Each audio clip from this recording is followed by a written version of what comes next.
अस्सलाम वालेकुम, मैं हूं तैयब कश्मीर। इस वक्त मौजूद हैं ज़मान चौक डोडियाल में। आज यहां पर आज़ाद कश्मीर मीरपुर से जो है वो बड़ी तादाद में पुलिस की नफरी जो है वो डोडियाल तलब की गई है। जगह जगह नाके लगाए गए हैं। इस वक्त हम ज़मान चौक में मौजूद हैं। आप देख सकते हैं यहाँ पर भी बड़ी तादाद में 30-40 पुलिस के जो अफराद हैं वो यहाँ पर मौजूद हैं। और अभी इन्होंने 2 बजे के करीब जो है वो नाके लगाए हैं। नाके लगा के यहाँ पर चेकिंग की जा रही है। अब आप देख सकते हैं यहाँ पर जो बग़ैर नंबर प्लेट के मोटरसाइकिल हैं, जो फैंसी जिनकी नंबर प्लेटें लगाई हुई हैं, जिन्होंने काले शीशे लगाए हुए हैं, उनके ख़िलाफ़ यहाँ पर कार्रवाई का आगाज़ कर दिया गया है। अभी मेरी जो SHO राशिद हबीब हैं उनसे बात हुई है तो उन्होंने कहा कि अगले 2 दिन तक जो है वो इसी तरह डोडियाल में, न सिर्फ डोडियाल शहर में बल्कि गिरदोनवा के जो इलाके हैं उनमें भी इसी तरह भरपूर किस्म की चेकिंग की जाएगी।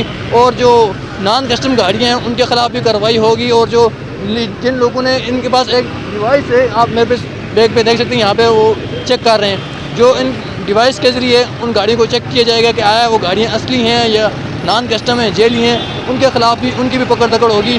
और इसी तरह जो बाइक हैं जिनके पीछे नंबर प्लेट नहीं लगी हुई उनकी भी कार्रवाई होगी। और जिनके पास ना तो बाइक की कोई रजिस्ट्रेशन कापी है ना कोई लाइसेंस है, उनके ख़िलाफ़ भी भरपूर तरीके से कार्रवाई की जा रही है। ये देखें, यहाँ से अभी लोगों को पकड़ा जा रहा है। तो जो पीछे ये सूरत हाल है कि बड़ी तादाद में लोग और ट्रैफिक जो है वो जाम है। तो यहाँ पर ये सूरत हाल है इस वक्त। लोग, ये लाज़मी बात है, लोगों को परेशानी तो होगी। और इस वक्त जो है वो जो टाइम चूज़ किया गया है वो स्कूल का टाइम है और इस वक्त वैसे भी काफ़ी सारा रश होता है। तो इस सिलसिले में मेरी तो आला हुकाम से तो यही गुजारिश होगी कि कम से कम स्कूल टाइम को मद्देनज़र रखा जाता ताकि लोगों को परेशानी ना होती। ये चेकिंग होनी चाहिए। जो गैर कानूनी गाड़ियाँ हैं उनको ज़ब्त होना चाहिए। जो नौजवान हैं, जो कम उम्र हैं, वो जो बाइक्स चला रहे हैं, गाड़ियाँ चला रहे हैं, उनके ख़िलाफ़ भी कार्रवाई होनी चाहिए।